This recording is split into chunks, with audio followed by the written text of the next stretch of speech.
میں اپنی گزارش عادت حاصل کر رہا ہوں.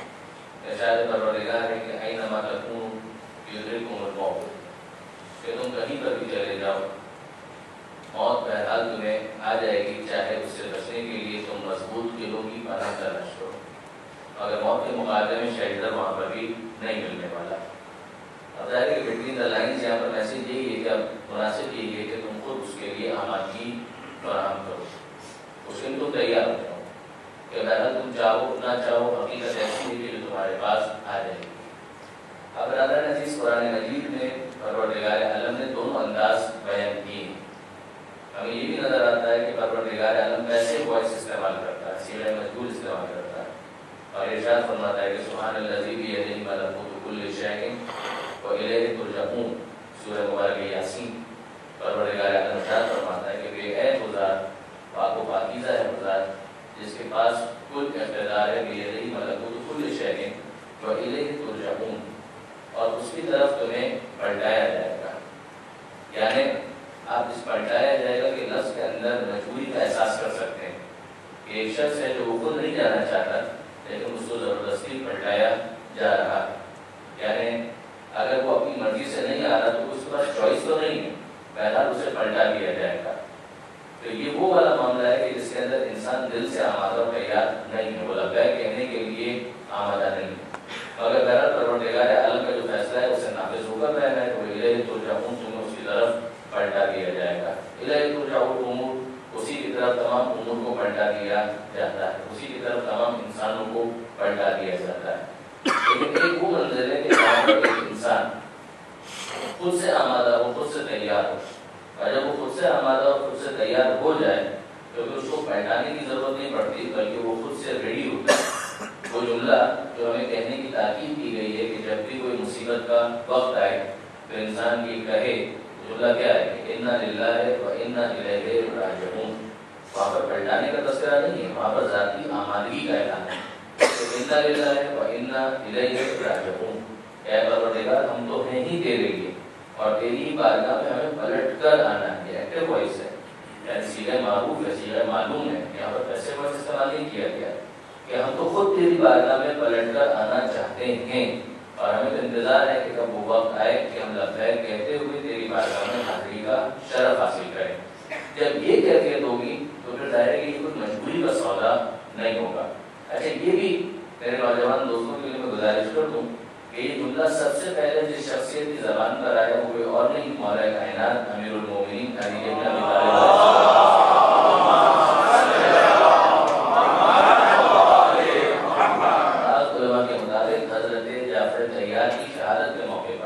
وہی جناب جعفر طیار جن کے فرزند جناب عبداللہ، جناب زینب کے شوہر، اور جن کی شادی کے نتیجے میں جناب عون اور جناب محمد کی ولادت ہوئی تھی. یہ جناب جعفر طیار، ان کی شہادت جو غزوہ موتا میں ہوئی اور وہاں پر ان کے بازو قلم ہوئے، جس کی وجہ سے ان کو لقب ملا طیار کا، کہ پروردگار عالم نے ان بازوؤں کے عوض حضرت جعفر کو جنت میں تحفہ عطا کیا. بات سے بات نکلی تو عرض کر دوں کہ جو روایتیں حضرت ابوالفضل عباس کے لیے اسی طرح کی پرواز کا تذکرہ کرتی ہیں، ان میں بھی شباہت جناب جعفر طیار کے ساتھ دی گئی ہے کہ جس طرح سے پروردگار عالم نے جناب جعفر طیار کو ان کی شہادت کے بعد توپر عطا کیے کہ جن کے ذریعے سے وہ جنت میں پرواز کرتے ہیں، تو اسی طریقے سے حضرت عباس کو بھی ان کے بازوؤں کی قربانی کی وجہ سے توپر عطا کیے گئے کہ جنہیں حضرت عباس استعمال کرتے ہیں جنت میں پرواز کے لیے.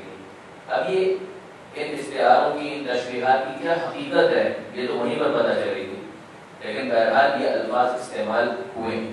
تو یہ جناب جعفر طیار کہ جب ان کی شہادت ہوئی ہے تو اس موقع پر امیر المومنین نے بے اختیار یہ جملہ ارشاد فرمایا کہ انا للہ و انا الیہ راجعون، کہ ہم تو ہیں ہی اللہ کے لیے. یہ تو جعفر کی شہادت کی خبر ہے، ٹھیک ہے ہمارا دل دکھے گا کہ ایک ہمارا عزیز ہے وہ اس دنیا سے رخصت ہو گیا، غم کی وجہ سے آنسو بھی آنکھوں میں آ سکتے ہیں، وہ بھی ٹھیک ہے، لیکن ان سب کے باوجود کیا ان کا جانا یہ ہمارے لیے اس اعتبار سے پریشان ہو رہے کہ ان کی ملاقات پروردگار سے کیوں ہوئی؟ نہیں، ان کی جدائی ہم سے جو ہوئی ہے اس کی وجہ سے ہمیں غم ہوگا، ہمیں دکھ ہوگا. لیکن بہرحال جہاں تک آمادگی کا تعلق ہے تو انا للہ و انا الیہ راجعون، ہم ہیں اللہ کے لیے، اور ہمیں بالآخر پلٹ جانا ہے اپنے پروردگار کی طرف۔ نہج البلاغہ میں مولا کائنات نے خود اس جملے کی بھی تشریح کی۔ ایک تو یہ جملہ آیا بھی مولا ہی کی زبان پر، اور پھر پروردگار عالم نے قرآن مجید میں سورہ مبارکہ بقرہ کا حصہ بنایا۔ قرآن مجید کے اندر سورہ مبارکہ بقرہ میں پروردگار عالم نے آیت کی صورت میں اس جملے کو نازل کیا، مگر قرآن صامت میں آنے سے پہلے یہ قرآن ناطق کی زبان پر آ چکا تھا۔ اور اب مولا جو اس کی تشریح کرتے ہیں وہ یہ فرماتے ہیں کہ اِنَّ قَوْلَنَا اِنَّا لِلَّهِ اِقْرَارٌ عَلَىٰ أَنفُسِنَا بِالْمِلْكِ، کہ ہمارا یہ جملہ کہنا کہ اِنَّا لِلَّهِ، ہم ہیں ہی اللہ کے لیے، یہ اس بات کا اعلان ہے کہ ہمارا مالک کوئی اور ہے، ہم خود اپنے مالک نہیں ہیں، ہم مملوک ہیں، وہ مالک ہے۔ اس لیے کہ ہم جب اس کے ہیں تو ہمارا اپنا اختیار ختم ہو گیا۔ اِنَّ قَوْلَنَا اِنَّا لِلَّهِ اِقْرَارٌ عَلَىٰ أَنفُسِنَا بِالْمِلْكِ، یہ اعلان ہے اس بات کا کہ ہم کسی کی ملکیت۔ اور وہ دوسرا جملہ کہ اِنَّا إِلَيْهِ رَاجِعُونَ، یہ پلٹ کر جانے کا جو اعلان، یہ اس بات کا اعلان ہے کہ ہمیں اس دنیا کے اندر ہمیشہ محتاج نہیں رہنا۔ یعنی اگر کوئی اس دنیا کو ہمیشگی کا گھر سمجھ رہا ہے وہ غلطی پر، یہ جملہ اس بات کا اعلان ہے کہ اِنَّا إِلَيْهِ رَاجِعُونَ، کہ مالک ہم نے تو تیری طرف پلٹ کر آنا ہے۔ اب یہ دونوں چیزیں کہ ایک طرف زبردستی والا معاملہ ہو کہ الیہ ترجعون، تمہیں پلٹایا جائے گا، اور ایک طرف یہ آمادگی والا معاملہ ہو کہ راجعون، کہ ہم تو تیری طرف پلٹ کر آنا چاہتے ہیں، تیری کال کا ویٹ کر رہے ہیں۔ ان دونوں چیزوں کے ڈفرنس کو سمجھنے کے لیے یعنی کچھ تو وہ ہے کہ جو سیلف ایکسپلینیٹری ہے کہ خود انسان اس کو محسوس کر سکتا ہے، مگر ہم دیکھتے ہیں کہ قرآن مجید میں اور معصومین کی روایات میں اس بات کو کس طریقے سے سمجھایا گیا۔ دیکھیں، دعویٰ کرنا تو بہت آسان ہے، دعویٰ کرنا تو اس سے تو آسان کوئی کام ہی نہیں۔ قرآن مجید کے اندر دعوے بھی موجود ہیں اور دعوے کے مقابلے پر دلیل کا مطالبہ بھی موجود ہے۔ آج شب جمعہ ہے، کل جمعے کے دن آپ سورہ مبارکہ جمعہ کی تلاوت کریں گے یا تلاوت سنیں گے، اور اس سورہ مبارکہ جمعہ کے اندر پروردگار عالم نے اسی موضوع سے متعلق ایک یہودیوں کا دعویٰ نقل کیا اور اس دعوے کے حوالے سے ایک دلیل کا مطالبہ بھی کیا۔ سورہ مبارکہ جمعہ کو دیکھیے، سورہ مبارکہ بقرہ کو دیکھیے، یہ مضمون آپ کو قرآن مجید میں مختلف جگہوں پر نظر آئے گا۔ اور ان کا دعویٰ کیا ہے کہ لَن يَدْخُلَ الْجَنَّةَ إِلَّا مَنْ كَانَ هُودًا أَوْ نَصَارَىٰ، کہ دیکھو جنت میں تو وہی داخل ہوگا جو یا یہودی ہے یا نصارہ میں سے ہے، عیسائی میں سے۔ یہ ایک دعویٰ ہے، یہ ایک کلیم ہے، اور کلیم کو جسٹیفائی کرنے کے لیے کوئی پراپر آرگومنٹ ہونا چاہیے، ورنہ دعویٰ کر دینا وہ بہت آسان ہے۔ پروردگار عالم نے سورہ مبارکہ بقرہ کے اندر اس دعوے کو چیلنج کیا۔ دیکھیے، ایک تو یہاں پر کہا گیا کہ لَن يَدْخُلَ الْجَنَّةَ، کہ جنت میں کوئی داخل ہی نہیں ہو سکتا، اگر کوئی داخل ہوگا تو یا وہ یہودی ہوگا یا وہ عیسائی ہوگا۔ اور پھر اس کے بعد یہودیوں کا اپنے بارے میں تو اور زیادہ کلیم کہ نحن اولیاء اللہ، کہ ہم اللہ کے چہیتے ہیں، ہم اللہ کے ولی ہیں، ہم اللہ کے دوست ہیں۔ نحن احباؤہ، ہم اس کے محبوب ہیں۔ ابناؤہ، ہم تو اس کے لاڈلے ہیں، ہم تو اس کے بیٹے ہیں۔ پروردگار عالم نے اس کو کوشچن کیا، قل ان کانت لکم الدار الآخرہ خالصۃ، کہ اگر تمہارا یہ خیال ہے کہ جنت صرف تمہارا گھر ہے اور خالصتاً تمہارا گھر ہے، من دون الناس، لوگوں میں سے کوئی اور اس کے اندر جا ہی نہیں سکتا، فتمنوا الموت ان کنتم صادقین، تو تم کو چاہیے کہ موت کی تمنا کرو اگر تم اپنے دعوے میں سچے ہو۔ پھر موت کی تمنا کیوں نہیں ہے؟ یعنی یہ کیا بات ہوئی کہ اگر مجھے یقین ہو جائے کہ وہاں پر میرا استقبال کرنے کے لیے، مجھے پروٹوکول دینے کے لیے، مجھے ویلکم کرنے کے لیے ایک پوری ٹیم موجود ہے اور وہ سارا انتظام کیا بھی میرے لیے کیا ہے، کسی اور کے لیے، تو پھر میری تو خواہش ہونی چاہیے کہ جتنا جلد ہو سکے میں وہاں پر پہنچ جاؤں۔ لیکن اب اگر میری یہ خواہش نہیں ہے، اس کا مطلب کیا ہے؟ اس کا مطلب یہ ہے کہ جو کلیم کیا، جو دعویٰ میں کر رہا ہوں، میں اس دعوے کے اندر خود انٹرنلی کنونس نہیں ہوں، مجھے خود یقین نہیں ہے، مجھے خود اطمینان نہیں ہے کہ یہ دعویٰ جو میں کر رہا ہوں وہ صحیح بھی ہے یا صحیح نہیں ہے۔ پھر موت سے فرار کا کیا مطلب ہے؟ پھر بھاگنے کا کیا مطلب ہے؟ پھر تو اس بات کی تمنا ہونی چاہیے۔ پروردگار عالم یہاں ارشاد فرماتا ہے کہ ذرا دیکھو، اگر تمہارا خیال ہے کہ تم اللہ کے شہید ہو تو موت کی تمنا کیوں نہیں کرتے؟ اور پھر پروردگار عالم نے اعلان کیا اے حبیب آپ سب سے زیادہ زندگی کے بارے میں حریص پائیں گے، لالچی پائیں گے۔ احرص الناس ومن الذین اشرکوا، لوگوں میں بھی یہاں تک کہ مشرکوں کے مقابلے میں بھی یہود کو آپ زندگی کے معاملے میں سب سے زیادہ حریص پائیں گے، لالچی پائیں گے، گریڈی پائیں گے، کہ کسی طریقے سے زندگی میں اضافہ ہو جائے، دنیا کے اندر رہنے کا زیادہ سے زیادہ موقع انہیں مل جائے، بس یہ ان کی تمنا، یہ ان کی خواہش ہے۔ اور ان کی تمنا تو یہ ہے کہ الف سنہ، 1000 سال کی زندگی ان کو مل جائے۔ اور پھر پروردگار عالم فرماتا ہے وما ہوا بمزاحزہ، اگر 1000 سال کی زندگی بالفرض مل بھی جائے تب بھی موت تو آ جائے گی، 1000 سال کے بعد بھی آ جائے گی۔ ایسا نہیں ہے کہ 1000 سال کے بعد پھر موت نہیں آئے گی، موت تو اس کے بعد بھی آ جائے گی۔ اور انصاف کی بات تو یہ ہے کہ وہ جو 1000 سال کے بعد والی موت ہے وہ تو اور زیادہ اذیت ناک ہے۔ یہ درمیان میں بات آ گئی، لہٰذا میں آپ کی خدمت میں سن کہ یہ بھی قصص الانبیاء کے اندر ملتا ہے۔ پروردگار عالم نے تو بات کو سمجھانے کے لیے مختلف ایگزامپلز پریکٹیکلی السٹریٹ کر کے ہمارے سامنے پیش کر دی۔ ہم پہلے تو نہیں ہیں اس دنیا کے اندر، ہم سے پہلے تو کئی آ کر گزر چکے ہیں۔ قصص الانبیاء کے اندر ایک قصہ یہ بھی ملتا ہے کہ کسی قوم نے اپنے نبی سے ہی درخواست کی کہ اے نبی خدا، پروردگار عالم سے دعا کیجیے کہ یہ موت کا سلسلہ ختم ہو جائے۔ پروردگار عالم سے نبی خدا نے دعا کی، دعا قبول بھی ہو گئی۔ اب بھگتو، اب بھگتو، بھگتنے کا کیا ہے اس کے اندر؟ اب تو موت ہی نہیں آئے گی، اب موت نہیں آئے گی، مگر موت کا نہ آنا اگر اس شان سے ہو جس شان سے عیسیٰ علیہ السلام زندہ ہے یا امام زمانہ زندہ ہے تو الگ بات ہے کہ زندگی ہو اور زندگی کے اندر فقط لائف نہ ہو، کوالٹی آف لائف بھی ہو، کہ صحت بھی تو ساتھ دے۔ ورنہ آپ غور فرمائیے کہ مثلا اگر ایک انسان زندہ ہے اور زندگی اس کی آگے بڑھ رہی ہے مگر ساتھ ساتھ صحت جواب دے جائے، آنکھیں کام کرنا چھوڑ دیں، پیروں کے اندر طاقت نہیں ہے، یہ ساری قوتیں ختم ہو گئی، انرجی کچھ نہیں ہے، تو اب یہ کیا ہوگا؟ یہ زندہ درگور زندہ ہے مگر مردوں سے بدتر۔ تو اس قوم کا حال یہی بیان کیا گیا کہ وہاں پر کیفیت یہ تھی کہ کوئی مرتا نہیں تھا۔ اب مرتا نہیں تھا اس کا مطلب کیا ہو گیا؟ باپ موجود ہے وہ دادا بن گیا، دادا ہے وہ پردادا بن گیا، پردادا ہے، اب اس کے آگے مجھے لفظ بھی نہیں آتا، کسی اہل زبان سے پوچھنا پڑے گا کہ کیا کہتے ہیں اس کو۔ اور یہ سلسلہ یہ رکنے میں نہیں آ رہا۔ اچھا وہ دادا پر دادا، اس سے اوپر والا دادا، اس سے اوپر والا دادا، اور یہ جوان جو پیدا ہو رہے ہیں اب وہ کیا کر رہے ہیں؟ کوئی کریٹو کام ہو ہی نہیں سکتا۔ یعنی اتنے افراد معاشرے کے اندر جو غیر فعال ان ایکٹیو موجود ہیں جو کسی کام کے نہیں، کسی کام کے نہیں سے مراد یہ کہ ایک تو وہ اپروچ ہے کہ تجربے کے ساتھ بوڑھے ماں باپ کو انسان بالکل ردی کی ٹوکری میں پھینکنے کے لیے تیار ہو جائے، ان کے تجربے سے استفادہ نہ کرے، نہیں، یہ تو بولنے کے قابل بھی نہیں رہے، سوچنے سمجھنے کے قابل بھی نہیں رہے، پڑے ہوئے ہیں بس کوما کے اندر اور پڑے ہوئے، اب ان کا انتقال نہیں ہو رہا، دنیا کے اندر ہے مگر دنیا میں ہونا ان کے مر جانے سے زیادہ بدتر سچویشن ہے۔ یعنی مخلص اگر اولاد ہے وہ خدمت بھی کرنا چاہے تو کیا کرے اس کی خدمت؟ وہ کسی قابل نہیں، کسی کام کے نہیں ہے، نہ سوچنے کے قابل، نہ بولنے کے قابل، اور بس پڑے ہوئے۔ اب اس موقع پر قوم کو احساس ہوا کہ یہ ہم نے کتنی غلط دعا خدا سے مانگی تھی، دعا تو قبول ہو گئی مگر اس کے جو ریپرکشنز ہیں، جو اس کے آفٹر ایفیکٹس ہیں، ان کو جو ہمیں برداشت کرنا پڑ رہا ہے، تو یہ تو زندگی، یہ تو بہت سے بدتر ہو گئی۔ جس کے بعد پھر انہوں نے دعا کی پروردگار عالم سے کہ مالک اسی سلسلے کو تو بحال کر دے، تیری حکمت کو تو بہتر جانتا ہے۔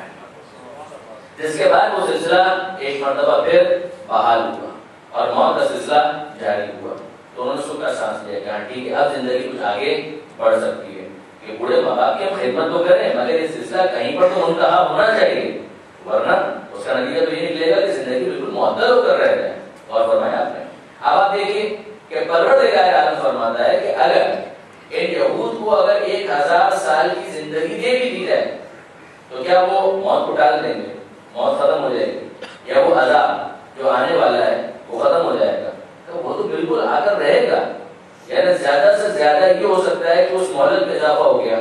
پروردگار عالم مطالبہ کرتا ہے کہ دیکھو اگر دعویٰ تم نے کیا ہے تو اس دعوے کو جسٹیفائی کرنے کے لیے دلیل بھی تمہارے پاس ہونی چاہیے۔ اور پھر آگے دیکھیے یہ سورہ مبارکہ بقرہ اور اس کے بعد سورہ جمعہ، جس کا میں حوالہ دے رہا تھا کہ پروردگار عالم یہ اعلان کرتا ہے براہ راست مخاطب کر کے، یا ایھا الذین ھادوا، اے یہودیوں، ان زعمتم انکم اولیاء للہ من دون الناس فتمنوا الموت ان کنتم صادقین۔ اے یہودیوں، اگر تم یہ سمجھتے ہو کہ تم اللہ کے چہیتے ہو، تم اللہ سے قریب ہو، فتمنوا الموت ان کنتم صادقین، تو تم موت کی تمنا کرو اگر تم اپنے دعوے میں سچے ہو۔ اور پھر خدا فرماتا ہے، تذکرہ کرتا ہے، وَلَا يَتَمَنَّوْنَهُ أَبَدًا بِمَا قَدَّمَتْ أَيْدِيهِمْ وَاللَّهُ عَلِيمٌ بِالظَّالِمِينَ۔ یہ ہرگز موت کی تمنا نہیں کریں گے۔ پروردگار عالم نے اعلان کیا یہ ہرگز موت کی تمنا نہیں کریں گے۔ ایک تو نفی کا اعلان ہے، اور اس کے بعد ابدا، ہرگز کبھی نہیں ہونے والی۔ اور اس کا ریزن کیا ہے؟ اے پروردگار، یہ تو تیرا دعویٰ ہے، تیرے پاس دلیل کیا ہے؟ پروردگار عالم کے پاس اس کا علم خود دلیل ہوتا ہے، لیکن یہاں پروردگار عالم نے اس کو ایلوبریٹ بھی کیا، بما قدمت ایدیہم۔ یہ بہت اہم جملہ ہے، درمیان میں فریز ہے، بما قدمت ایدیہم۔ یہ موت کی تمنا ہرگز نہیں کریں گے، کیوں؟ بما قدمت ایدیہم، ان کے ہاتھوں نے جو آگے بھیجا ہے وہ اس قابل نہیں ہے کہ یہ موت کی تمنا کر سکے۔ کا ریزن یہ ہے، سارا معاملہ یہ ہے، بما قدمت ایدیہم واللہ علیم بالظالمین، جو انہوں نے آگے بھیجا ہے وہ اس قابل نہیں ہے۔ دیکھیے یہ بہت اہم ہے، واقعاً بہت اہم ہے۔ اگر آگے جو بھیجا ہے وہ کام کی چیز نہیں ہے تو انسان وہاں جانے کی کیوں تمنا کرے گا کہ جہاں پر سارا نقصان والا معاملہ ہی آگے منتقل کیا گیا ہے۔ اچھا، اس بات کو قرآن مجید کے اندر پروردگار عالم نے کئی مقامات پر کوٹ کیا، کئی مقامات پر کوٹ کیا۔ علمت نفس ما قدمت واخرت، دیکھو جب وہاں پر پہنچو گے، سورہ ابتداء 30 پارے کا سورہ ارشاد ہوتا ہے، علمت نفس ما قدمت واخرت۔ انسان جب وہاں پہنچے گا تو وہ جان لے گا کیا اس نے آگے بھیجا اور کہاں اس نے پیچھے چھوڑ دیا۔ اسے معلوم ہے کیا اس نے آگے بھیجا ہے، کیا اس نے پیچھے چھوڑا ہے، اسے معلوم ہے۔ ہم تو اس کو نوٹ کر رہے ہیں، اِنَّا نَحْنُ نُحْيِي الْمَوْتَ وَنَكْتُبُ مَا قَدَّمُوا وَآثَارَهُمْ، سورہ یاسین۔ اِنَّا نَحْنُ نُحْيِي الْمَوْتَ، ہم ہیں کہ جو مردوں کو زندہ کرتے ہیں، وَنَكْتُبُ مَا قَدَّمُوا وَآثَارَهُمْ، جو تم آگے بھیجتے ہو اس کو بھی لکھ رہے ہیں، اور جو تمہارے نیکی کے آثار ہیں ان کو بھی لکھ رہے ہیں۔ محفوظ تو سب ہو رہا ہے، جو تم آگے بھیج رہے ہو اس کو نوٹ کیا جا رہا ہے۔ جب وہاں پہنچو گے تو تمہیں پتا چل جائے گا، علمت نفس ما قدمت واخرت، کہ کیا تم نے آگے بھیجا، کیا تم نے پیچھے چھوڑ دیا۔ اچھا، اب اس کے بعد سورہ مبارکہ فجر، پھر پروردگار عالم اعلان کرتا ہے کہ جب یہ کافر وہاں پہنچیں گے تو وہ کہیں گے یا لیتنی قدمت لحیاتی، کہ کاش میں نے آگے بھیج دیا ہوتا اپنی زندگی کے لیے، وہ زندگی جس کو میں زندگی ماننے کے لیے تیار نہیں تھا، کاش کہ میں نے اس زندگی کے لیے، یہ ہمیشہ کی زندگی کے لیے جب میں دنیا میں تھا، میں نے کچھ آگے بھیج دیا ہوتا، قدمت لحیاتی، آگے بھیج دیا ہوتا۔ پروردگار عالم فرماتا ہے کہ انسان دیکھے گا کہ کیا اس نے آگے بھیجا ہے، اور اس نے کافر کہے گا، سورہ نبأ، یقول الکافر یا لیتنی کنت ترابا، کاش میں بھیج دیا ہوتا، نہیں بھیجا، کاش میں مٹی میں مل گیا ہوتا اور مجھے یہ روز بد نہ دیکھنا پڑتا۔ یہ سارے معاملات اعلان پروردگار بہت واضح ہے، اس کے اندر تو کسی قسم کی کوئی ایمبیگوٹی نہیں ہے، کوئی مجمل بات بھی نہیں کہ بھیجو، تمہارے پاس موقع ہے کہ تم آگے بھیج سکتے ہو، اگر نہیں بھیجو گے تو ظاہر ہے پچھتانا پڑے گا۔ اچھا، یہ بھیجنے کا سلسلہ کیا ہے؟ بھیجنے کا سلسلہ کیا ہے؟ اس کا پریکٹیکل اپلیکیشن کیا ہے؟ مزے کی بات یہ ہے کہ عجیب حدیث ہے جس کے اندر معصوم نے یہ ارشاد فرمایا کہ جنت جو ہے کا وہ ریگستان کا نام ہے، جنت ڈیزرٹ کا نام ہے، جنت صحرا کا نام ہے، وہاں پہ ریت اڑ رہی ہے۔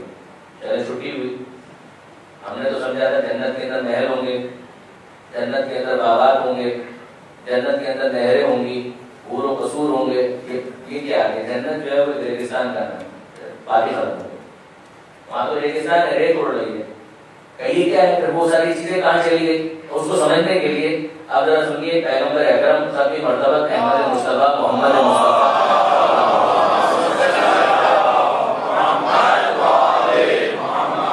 پیغمبر اکرم، حدیث ملتی ہے کہ سفر معراج میں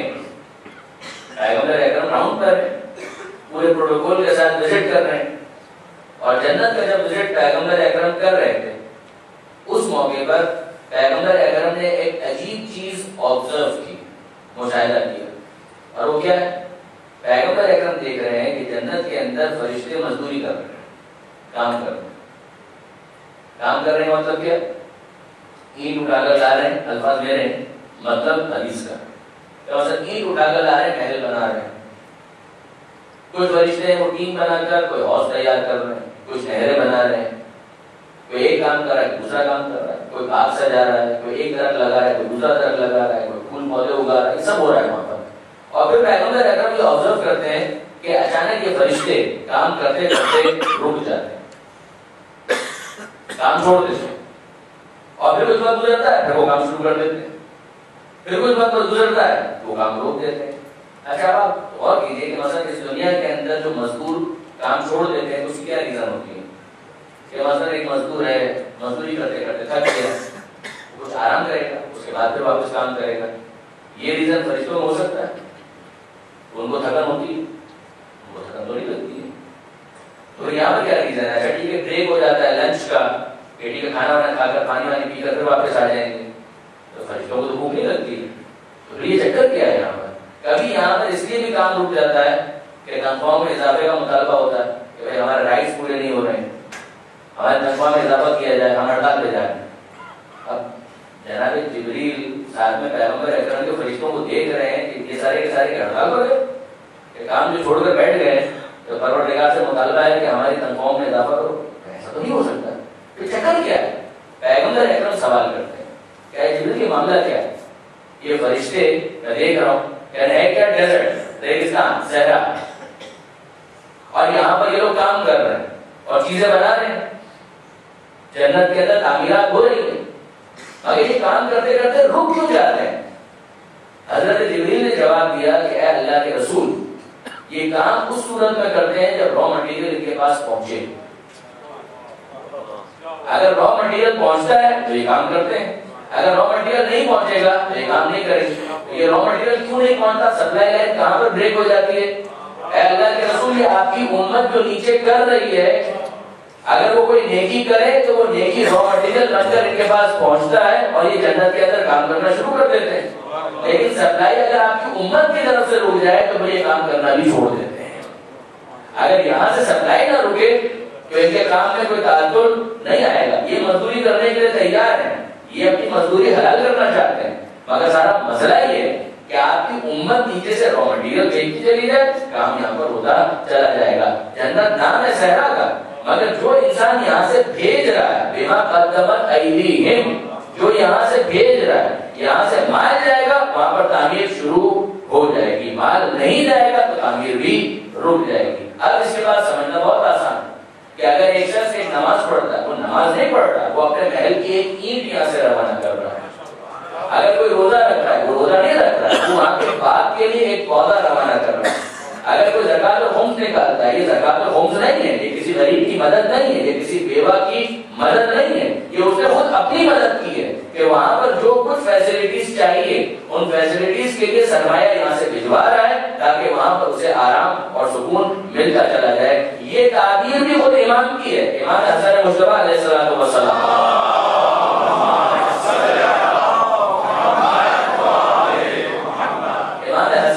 علیہ السلام کے حوالے سے یہ ملتا ہے کہ امام صحابت یہ آل محمد کا دستور شعار ان کا رہا ہے، اور امام حسن علیہ السلام کا دسترخوان تو ہمیشہ سے مشہور رہا۔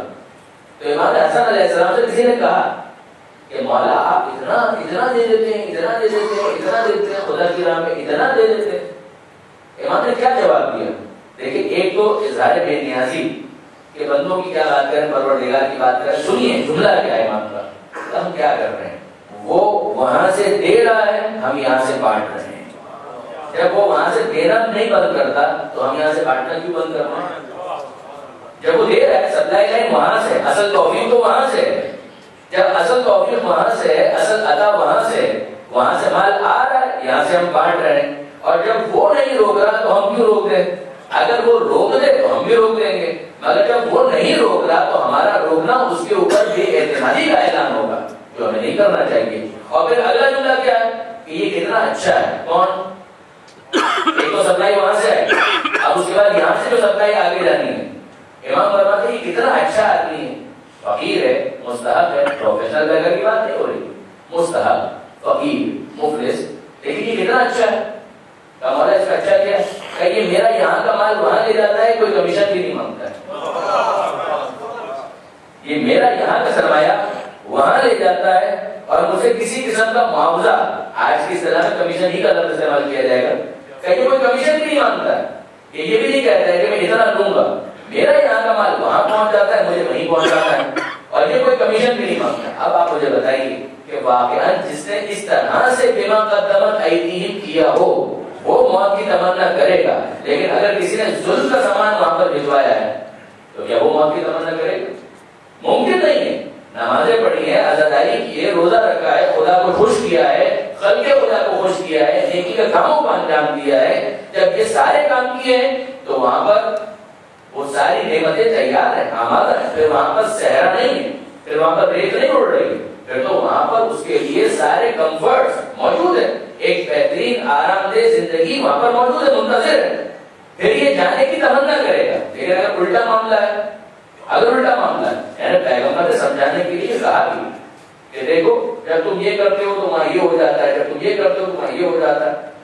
ایک پودا اگ جاتا ہے، ایک درخت اگ جاتا ہے. تو ایک صحابی نے کہا کہ اللہ کے رسول پھر ہمارے تو بہت سارے وہاں پر درخت اور پودے ہو چکے ہوں گے، بہت سارے گارڈن وہاں پر ہو چکے ہوں گے. اب میں اپنے الفاظ میں کہہ رہا ہوں کہ پیغمبر اکرم نے یہ ارشاد فرمایا کہ ٹھیک ہے وہ تو گیا ہوگا، لیکن اس صورت میں کہ جب تم نے اسے برباد کرنے کے لیے پیچھے سے کوئی بم نہ بھیج دیا. گین کرنا جتنا مشکل ہے اس سے زیادہ مشکل مینٹین کرنا ہے. یعنی نماز پڑھ کے، عزاداری کر کے، ماتم کر کے، روزہ رکھ کے، زکات و خمس دے کر، حج کر کے، زیارت پر جا کر، کہ وہاں پر تو بہت کچھ بنوا دیا، مگر اگر غیبت کی، اگر تہمت لگائی، اگر ماں باپ کی نافرمانی کی، اگر جو حقوق واجب ہے ان کو ادا نہیں کیا، تو یہ کیا ہو رہا ہے؟ یہی تو ہو رہا ہے کہ یہاں سے بم جا رہے ہیں. جو بنا بنایا وہاں پر کھیل ہو رہا ہے بگڑ جائے گا. اور اسی کو شاید کہتے ہیں خود کچھ بم دھماکہ کرنا، کہ اپنی ہی چیزوں کو وہاں پر انسان ڈیمیج کر رہا ہے، خود کو مار کر اپنا ہی نقصان کر رہا ہے. تو ہم پیغمبر فرماتے ہیں کہ ہاں ضرور وہاں پر وہ ساری چیزیں موجود ہیں، مگر اس صورت میں کہ جب تم نے اسے برباد کرنے کے لیے کوئی یہاں سے ڈائنامائٹ، کوئی بم، کوئی گولی یہاں سے نہ بھیج دی ہو. اب سنیے، حضرت ابو ذر غفاری رضی اللہ تعالیٰ عنہ، اچھا خود ان سے بھی ہے یہی میسج، امام مظلوم سے بھی ہے، اور یہی میسج پیغمبر اکرم سے بھی آیا. مختلف روایتوں کے اندر، مختلف روایتوں میں یہ میسج پیغمبر اکرم کی حدیث اس میں ہے، پیغمبر اکرم کے وارث امام حسین ان کی حدیث میں ہے، اور ان کے شاگرد حضرت ابو ذر غفاری یعنی ان صحابہ میں سے کہ جو واقعاً آل محمد کے مخلص تھے. چند ہی تو ایسے نام ہیں، جناب سلمان فارسی ہو گئے، حضرت ابو ذر غفاری ہو گئے، جناب مقداد ہو گئے، جناب بلال ہو گئے. یہی تو کچھ افراد ہیں کہ جو آل محمد سے مخلص تھے اور بھرپور خلوص کا انہوں نے عملی نمونہ بھی پیش کیا. یہ حضرت ابو ذر غفاری.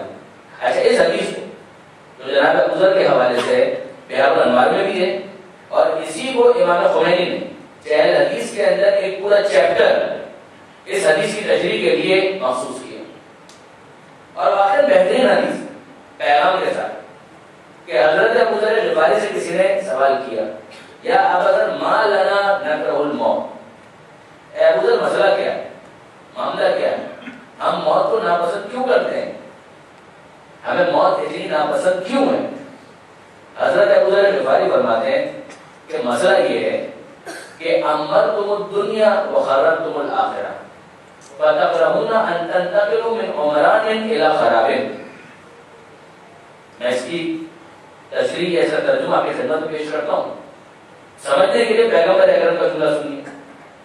پیغمبر اکرم سے کسی نے سوال کیا، ایک سوال، اے اللہ کے رسول مسئلہ کیا ہے، ہم موت کو اتنا ناپسند کیوں کرتے ہیں؟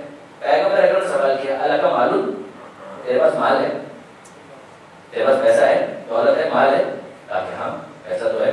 نعم، اس نے کہا بالکل ہے، مال ہے، پیسہ ہے. فقدمتہ، تو نے اسے آگے بھیج دیا؟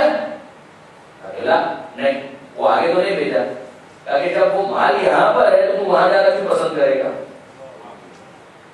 جب تیرا مال یہاں پر ہے تو تو وہاں جانا کیوں پسند کرے گا؟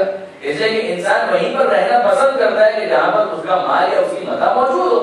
تو مال کو پہلے بھیج دے, اس کے بعد تو بھی وہاں جانا پسند کرے گا.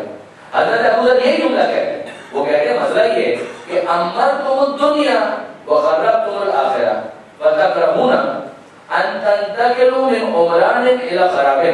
دیکھو مسئلہ ذرا یہ ہے کہ تم نے دنیا کو آباد کیا ہے, آخرت کو برباد کیا ہے.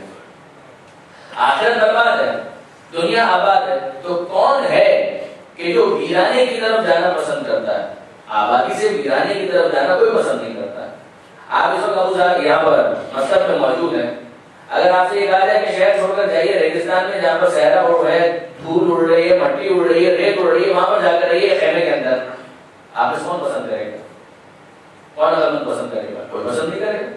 ہمارے یہاں پاکستان کے اندر بارڈر کے علاقے جہاں پر کوئی ڈیولپمنٹ نہیں ہے, جب کسی کو سزا دینی ہوتی ہے وہیں پر اس کا ٹرانسفر کر دیا جاتا ہے, وہیں پر اس کا ٹرانسفر کر دو. اس کو سزا دینی, اس کو ٹرانسفر وہاں پر کر دو. کیوں ٹرانسفر وہاں پر کر دو؟ پنشمنٹ کے طور پر, سزا کے طور پر. تو اس کو اچھا تو نہیں لگے گا کہ اس کو وہاں پر بھیج دیا جائے. تو اب کیا ہے, کبھی سیدھا چلے گا, کبھی ہماری بات مانے گا.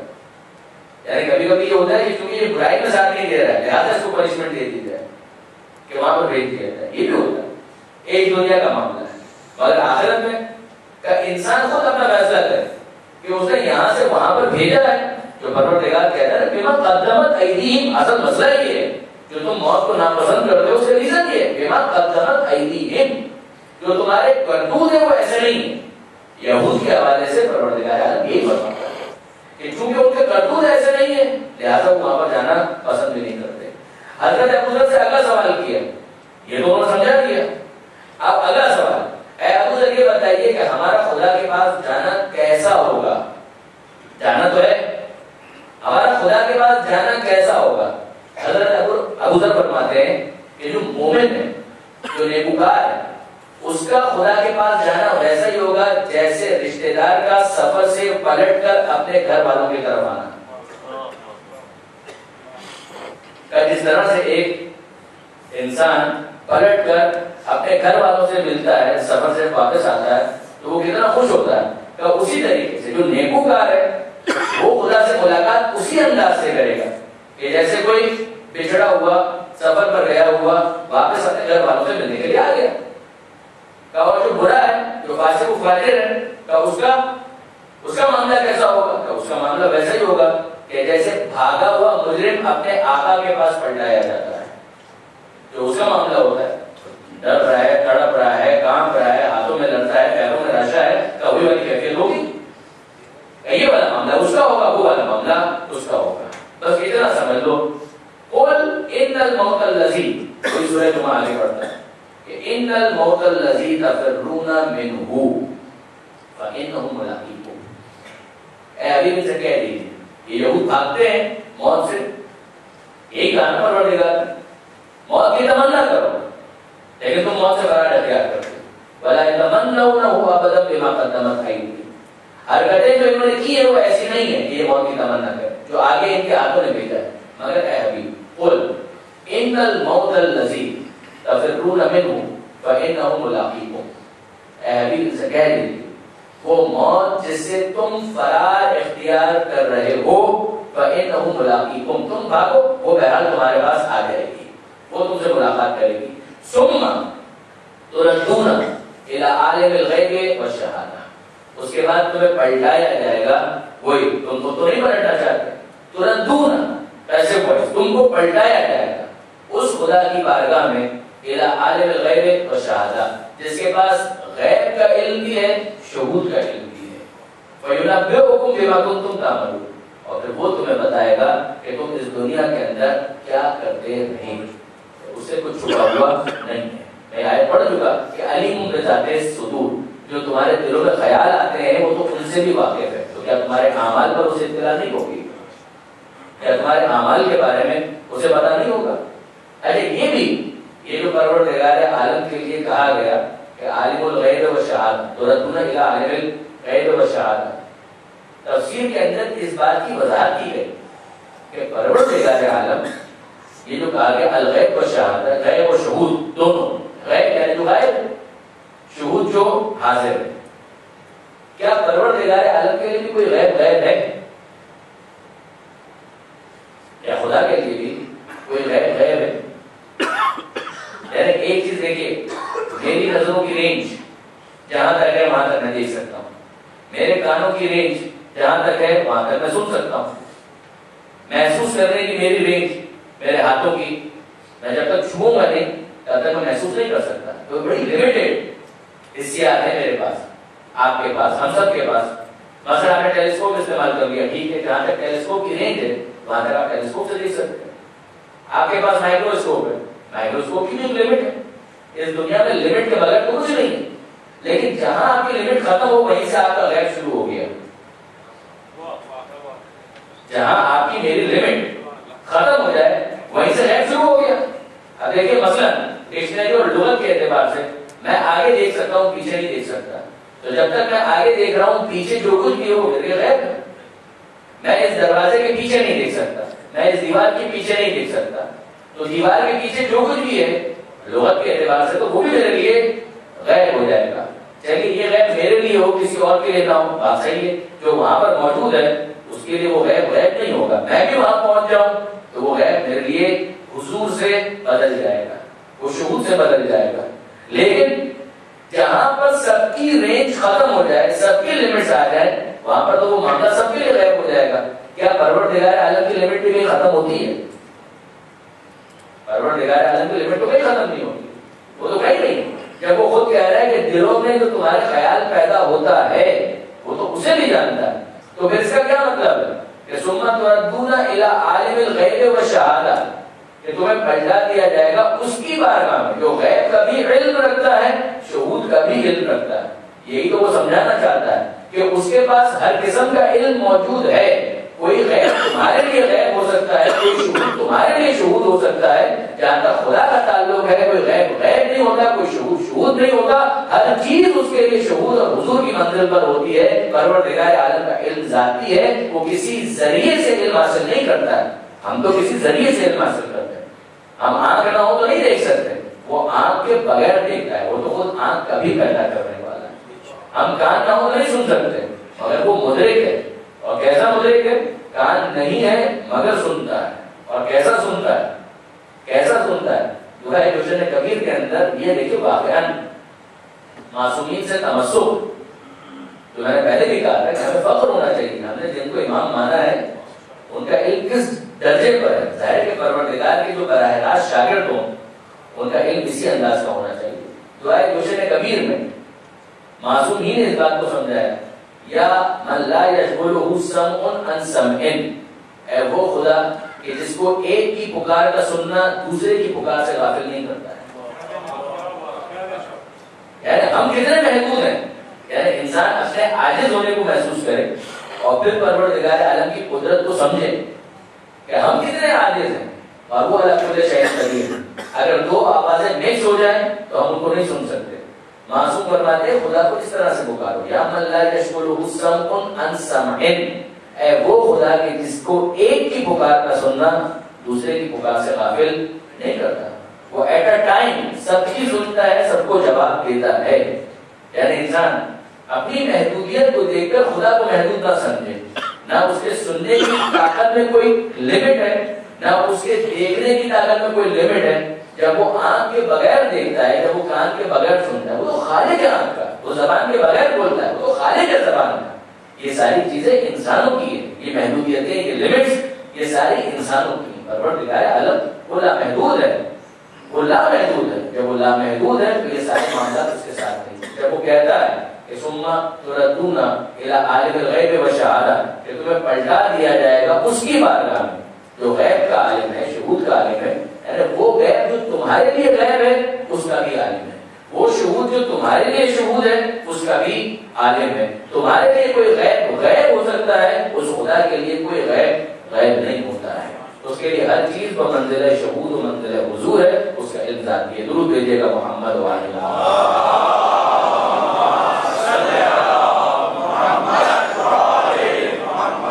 اور پھر اس کے بعد اگلا مرحلہ آتا ہے کہ جو علم اس کا ہے، یعنی جو انسان اپنی محدودیت کے ساتھ ان ٹولز کے ذریعے سے ان آلوں کے ذریعے سے جو خدا نے دی، جتنی معلومات وہ حاصل کر سکتا ہے وہ کر نہیں سکتا، مگر اس کے ماورا جو غیب کا علم ہے، کیا وہ خدا کسی کو عطا کرتا ہے؟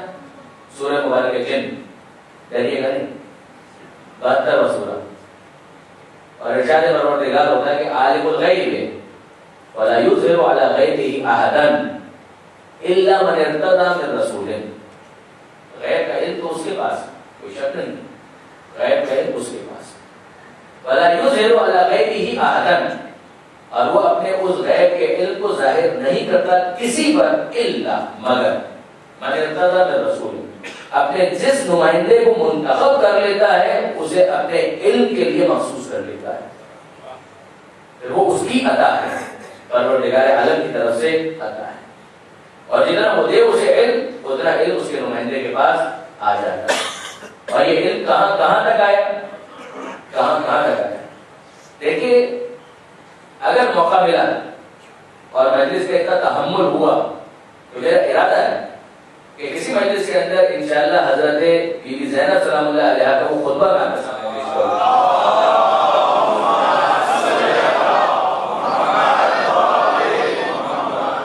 بی بی کا وہ خطبہ جو بی بی نے دربار شام میں ارشاد فرمایا تھا، مارے کا تو لارا خطبہ ہے، یعنی اگر آپ میرے دل سے پوچھیں تو میں کہوں کہ ہمارے نوجوانوں کو بالکل جس طرح سے وہ کورس پڑھتے ہیں، سلیبس پڑھتے ہیں، سلیبس کی کتابیں پڑھتے ہیں، اس طرح سے جناب زینب کے خطبے کو اسٹڈی کرنا چاہیے۔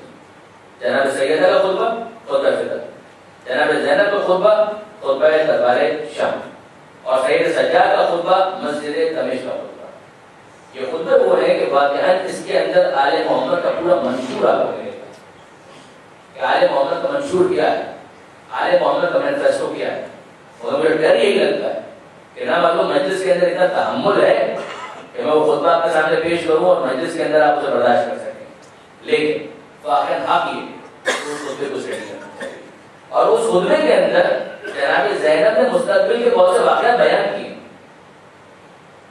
بعض نشاندہی جناب زینب کی زبان سے ہوئی، بعض چیزوں کی نشاندہی اس خطبے کے اندر، جناب زینب اس خطبے کے اندر یزید کو مخاطب کر کے ایک جملہ کہتی ہے، ایک جملہ کہتی ہے، اور وہ کیا جملہ ہے؟ بی بی زینب یہ فرماتی ہے کہ اے یزید تو نے سارے مظالم کر لیے، یاد رکھ لے ان مظالم کے باوجود تو ہماری یاد مومنوں کے دلوں سے نہیں نکال سکتا، یہ سب کر لیا، نصیب کر لیا، سب کچھ کر لیا، ہماری یاد مومنوں کے دلوں سے نہیں نکال سکتا، تو وحی کے نشانات کو، پروردگار عالم کی اس وحی کے نشانات کو نہیں مٹا سکتا۔ دو چیزیں ہوئی، تیسرا سنیے، اور جو دبا تیرے دامن پر اس ظلم کی وجہ سے لگ چکا ہے تو اسے دھو بھی نہیں سکتا۔ یعنی اس زمانے میں اس موقع پر اگر آپ ویژوائز کریں تو رسید کون؟ سید سجاد، ہتھکڑیاں کن کے ہاتھوں میں؟ ان کے ہاتھوں میں، پیڑیاں کن کے پیروں میں؟ ان کے پیروں میں، ٹاپ ان کے گلوں میں، رسیوں سے ان کو باندھا ہوا، اور اس موقع پر جناب زینب نے پورے اعتماد کے ساتھ یہ 3-4 مستقبل کی پیشن گوئیاں اس موقع پر کی، پریڈکشنز کہ یہ تو ہماری یاد کو نکالنا چاہتا ہے، نہیں نکال سکتا، تو وہی کو مٹانا چاہتا ہے، نہیں مٹا سکتا، یہ نہیں مٹے گی، اور جو دبا تیرے دامن پر لگ گیا ہے تو اسے دھو بھی نہیں سکے گا، تو قیامت تک رسوا ہو چکا، تو قیامت تک ذلیل ہو چکا، نام یزید داخل اسلام ہو گیا۔ یہ جناب زینب نے اس موقع پر کہا، اور صرف وہیں پر نہیں، اور تھوڑا پیچھے چلے جائیے، جو شام کا واقعہ ہے، دربار شام میں بی بی نے یہ کہا، آپ اس سے اور پیچھے چلے جائیے، جب کربلا سے یہ قافلہ روانہ ہونے والا تھا، میں نے کل یہیں سے بات شروع کی اور جناب سکینہ کی اس مصیبت کی طرف متوجہ کرنے کی کوشش کی کہ وجہ کیا ہے کہ جناب سکینہ کا کرتا اگر کفن دینے کے لیے بھی جسم سے اس کرتے کو جدا کرنے کی کوشش کی ہے تو اتنا خون بہ چکا ہے کہ یہ کرتا جسم سے بالکل پیوست ہو چکا ہے، چپک چکا ہے، جدا نہیں ہو پا رہا ہے، اور اس کا آغاز کہاں سے ہو گیا تھا؟ کربلا سے سفر کے موقع پر، وہیں پر جناب زینب سلام اللہ علیہا، دیکھیے عجیب ہے، واقعاً عجیب ہے، جب یہ قافلہ بالکل آمادہ ہو گیا، تیار ہو گیا، سب سوار ہو گئے، اب اس کے بعد اس قافلے کو جانا ہے کوفہ کی جانب۔ صاحب ریاض الاحزان نے یہ لکھا کہ اس موقع پر یہ اعلان ہوا کہ کوفہ بعد میں جائیں گے، پہلے اس قافلے کو مقتل سے گزارا جائے۔ کیوں مقتل سے گزارا جائے؟ تاکہ ان بیویوں کے زخم تازہ ہو جائیں. مقتل میں ان کے وارثوں کی لاشیں پڑے ہوئے ہیں، یہ اپنی آنکھوں سے دیکھیں اور ان کے زخم تازہ ہو جائیں. اچھا یہ لاشیں جو پڑے ہوئے ہیں تو سر کو کاٹ کر منہ کی نظر پر بلند کر دیے گئے ہیں. مگر جب مقتل سے ان سواریوں کو گزارا گیا تو کیا لیلا کے لیے پہچاننا مشکل ہے کہ وہ کیسر کا لاشا میرے اکبر کا ہے کہ جس میں بچی کا ٹوٹا ہوا پل اب تک نظر آ رہا ہے.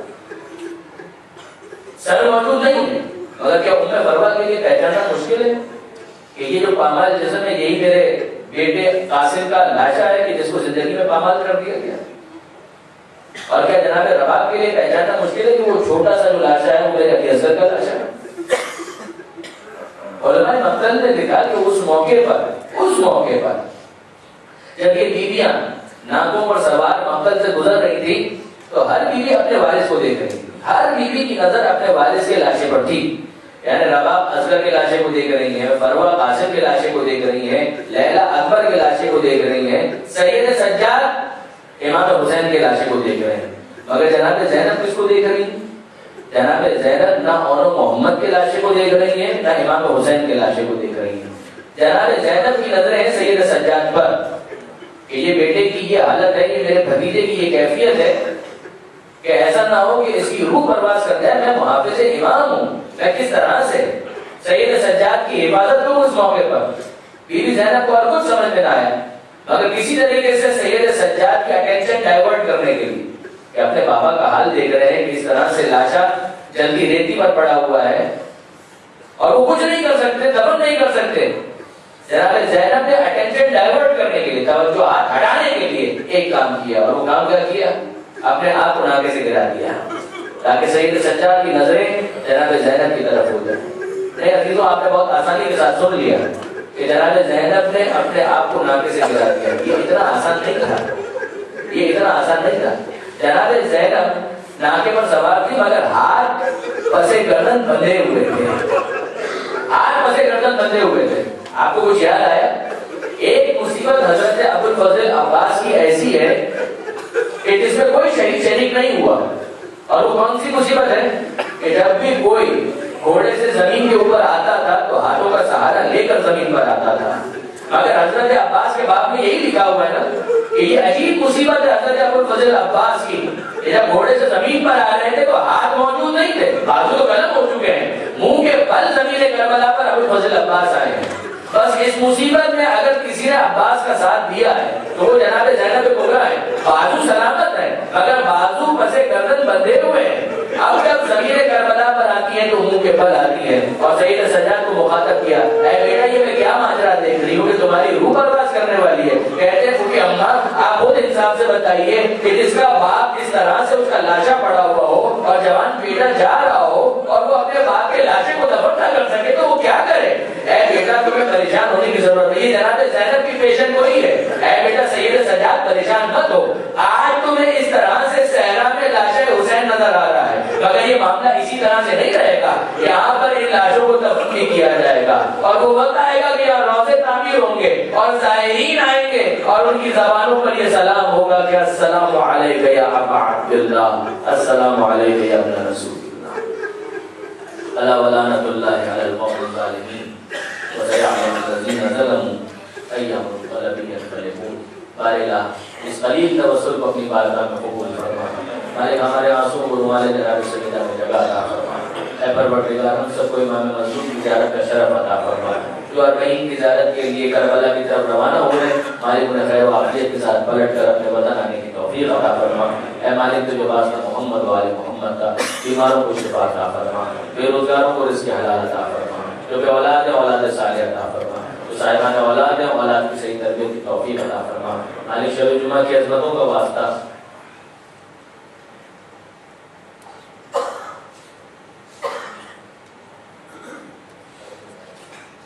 بامبے کے اندر ایک مومنہ پروین اور ان کے بیٹے ساجد کی حالت بہت کریٹیکل بتائی جاتی ہے. تمام بیمار اور ان سب کے لیے دعا کرتے ہیں کہ پروردگار ان سب کو بیمار کربلا کے صدقے میں شفا عطا فرما. اور 5 مرتبہ میں یہ ذکر کرتے ہیں اللهم صل على محمد وآل محمد. بسم الله الرحمن الرحيم. أمن يجيب المضطر إذا دعاه ويكشف السوء، أمن يجيب المضطر إذا دعاه ويكشف السوء، أمن أَمَّن يُجِيبُ الْمُضْطَرَّ إِذَا دَعَاهُ وَيَكْشِفُ السُّوءَ أَمَّن يُجِيبُ الْمُضْطَرَّ إِذَا دَعَاهُ وَيَكْشِفُ السُّوءَ أَمَّن يُجِيبُ الْمُضْطَرَّ إِذَا دَعَاهُ وَيَكْشِفُ السُّوءَ بارگاہ تجھے واسطہ محمد والے محمد کا، بیمار کربلا کی مصیبت کا واسطہ انہیں اور تمام بیماروں کو صحت کامل اور عاجل عطا فرما۔ مالک تجھے واسطہ محمد والے محمد کا، شب جمعہ ہے، ہمارے گناہ کبیر اور صغیرہ کو معاف فرما، ہمارے مرحومین کی مغفرت فرما، ہمارے شہداء کو سید الشہداء کے ساتھ معشور فرما، ہمارے شہداء کے قاتلوں کو نیست و نابود فرما۔ مالک غیبت کے زمانے میں اپنی ذمہ داریاں پوری کرنے کی ہمیں توفیق عطا فرما، حضرت کے ظہور میں تعجیل فرما، ہمیں ان کے اعمال و انصار میں شمار فرما۔ ربنا تقبل منا انك انت السميع العليم وتب علينا انك انت التواب الرحيم۔ ماتم حسین۔